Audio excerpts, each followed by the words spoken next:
आज हम बात करने वाले हैं मानवता के शायद सबसे बड़े प्रोजेक्ट की।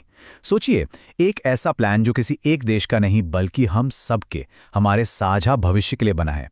चलिए इस ग्लोबल रोड मैप को जरा करीब से समझते हैं।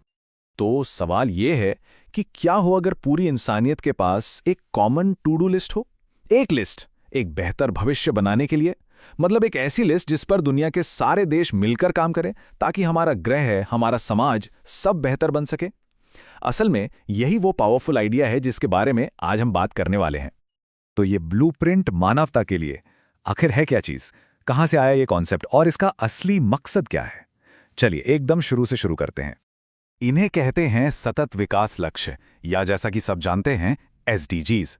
ये असल में दुनिया के लिए 2030 तक का एक एक्शन प्लान है, और ये सिर्फ गरीबी मिटाने या पेड़ पौधे बचाने तक ही सीमित नहीं है। नहीं, ये 3 बहुत ही मजबूत पिलर्स पर खड़ा है। पहला, सामाजिक तरक्की। दूसरा, हमारे पर्यावरण की सुरक्षा। और तीसरा, सबके लिए आर्थिक खुशहाली। अब देखिए, ये एसडीजीज कहीं से भी अचानक नहीं आ गए। इनसे पहले थे मिलेनियम डेवलपमेंट गोल्स या एमडीजीज, तो ये उन्हीं की नींव पर बनाए गए हैं। लेकिन इस बार मामला थोड़ा बड़ा है। एसडीजी सिर्फ डेवलपिंग देशों के लिए नहीं है, नहीं, ये अमीर गरीब हर देश के लिए हैं। ये हम सब की एक कॉमन जिम्मेदारी है। और जब मैं कह रहा हूं सब देश, तो ये कोई छोटा मोटा ग्रुप नहीं है। संयुक्त राष्ट्र के पूरे 193 सदस्य देश। सोच कर देखिए, पूरी की पूरी दुनिया ने मिलकर इस एक प्लान पर हामी भरी है। इससे ही अंदाजा लगाया जा सकता है कि ये लक्ष्य कितने ज्यादा जरूरी हैं। तो ठीक है, ये तो समझ आ गया कि एक बड़ा ग्लोबल प्लान है, पर इस 17 पॉइंट वाले प्लान के अंदर आखिर है क्या? चलिए अब इसे थोड़ा और डिटेल में देखते हैं। देखिए, ये सिर्फ 17 बड़े बड़े आइडियाज नहीं हैं, इनके पीछे एक पूरा का पूरा सिस्टम काम करता है। 169 एकदम स्पेसिफिक टारगेट्स हैं, और उन टारगेट्स पर काम हो भी रहा है या नहीं, ये नापने के लिए 232 इंडिकेटर्स हैं। मतलब हर गोल को पूरा करने का एक क्लियर कट रोड मैप बना हुआ है। तो इन सभी लक्ष्यों के केंद्र में क्या है? वो है हम, इंसान, इंसानों की भलाई।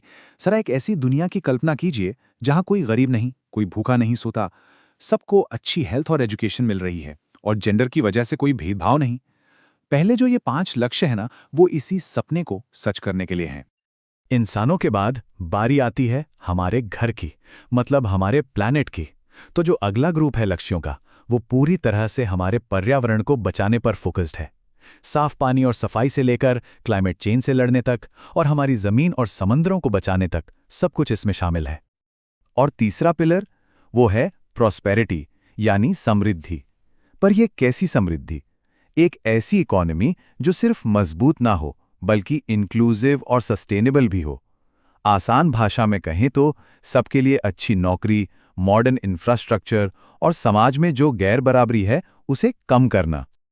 और इन सभी 17 लक्ष्य को एक साथ जोड़ने वाला जो मूल मंत्र है, वो है किसी को पीछे नहीं छोड़ना। Leave no one behind. ये सिर्फ एक नारा नहीं है, ये एक वादा है, एक कमिटमेंट है कि विकास की इस दौड़ में जो सबसे कमजोर है उसे भी साथ लेकर चलना है। ये सब बातें सुनने में तो बहुत अच्छी लगती हैं, है ना? लेकिन सवाल ये है कि इतना बड़ा ग्लोबल प्लान जमीन पर असल में कैसे काम करता है? इसे समझने के लिए चलिए दुनिया की सबसे बड़ी डेमोक्रेसी भारत का एग्जाम्पल लेते हैं। इससे बेहतर और क्या होगा? तो भारत में इस बहुत बड़े मिशन की बागडोर किसके हाथ में है?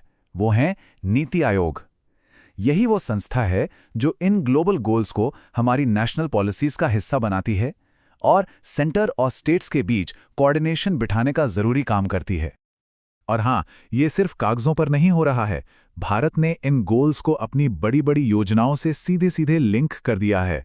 जैसे अच्छे स्वास्थ्य का जो गोल है, उसे पूरा करने के लिए है आयुष्मान भारत योजना, साफ पानी के लिए जल जीवन मिशन, मतलब ग्लोबल गोल लोकल एक्शन। और ये लिस्ट काफी लंबी है। क्वालिटी एजुकेशन के लिए हमारे पास है नई शिक्षा नीति 2020, जेंडर इक्वालिटी के लिए बेटी बचाओ बेटी पढ़ाओ जैसा अभियान, और इकोनॉमिक ग्रोथ को रफ्तार देने के लिए मेक इन इंडिया। ये सारी पहलें सीधे सीधे इन्हीं ग्लोबल गोल्स को पूरा करने में मदद कर रही हैं। तो अब असली सवाल पर आते हैं। भारत इस सफर में अब तक कितना आगे बढ़ा है? चलिए एक नजर डालते हैं कि क्या क्या हासिल हुआ है और कौन सी चुनौतियां हैं जो अब भी हमारे सामने हैं। नीति आयोग का जो स्टेट एसडीजी इंडेक्स है ना, वो एक बहुत ही दिलचस्प तस्वीर दिखाता है। पता चलता है कि प्रोग्रेस पूरे देश में एक जैसी नहीं है। एक तरफ केरला जैसे राज्य हैं जो इस रेस में सबसे आगे दौड़ रहे हैं, तो वहीं दूसरी तरफ बिहार जैसे राज्य हैं जो अभी रफ्तार पकड़ रहे हैं। हाँ, ये बात भी है कि उनकी कोशिशें भी काफ़ी अच्छी हैं। लेकिन अगर नेशनल लेवल पर देखें तो कुछ बहुत ही शानदार अचीवमेंट्स भी हैं।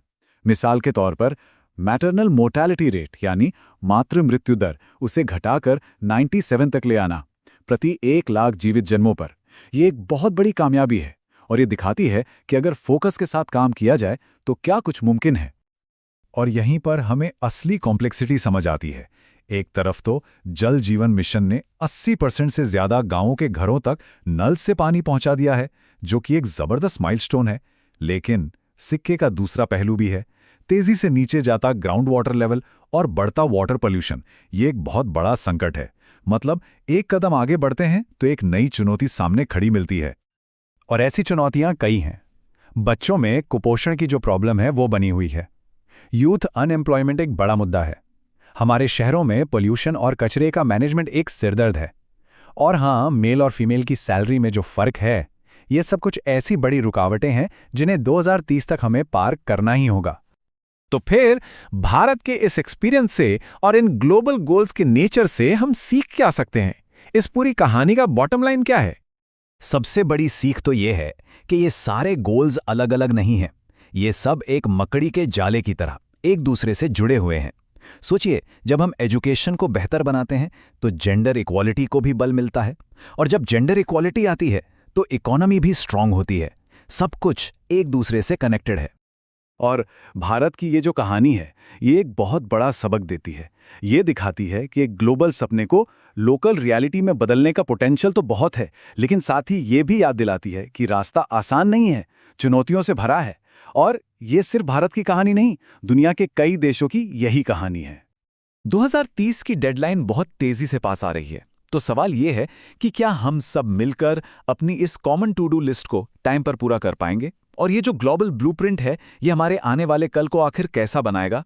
इसका जवाब कहीं और नहीं, हम सबके कामों में ही छपा है।